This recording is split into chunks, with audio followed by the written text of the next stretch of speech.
অনেকে মনে করে জোর জবরদস্তি করে মনে হয় সম্মান পাওয়া যায়। হ্যাঁ, পাওয়া যায় সামনাসামনি।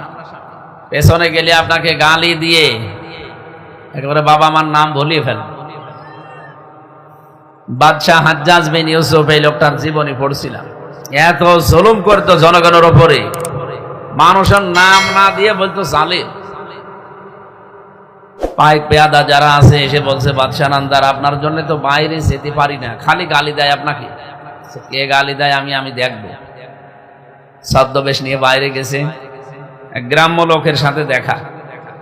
জিজ্ঞাসা করছে, এই বেটাই বাদশাহ হাজ্জাজ বিন ইউসুফ এই লোকটা কেমন? কি বললেন? ও তো জালেম। কি? হ্যাঁ, ও জালেম। 2-3 বারে জালেম জালেম শুনতে ওর মন মেজাজ গেছে খারাপ। ডাক দিয়ে বলছে, বেটা আমারে চেনো না তো?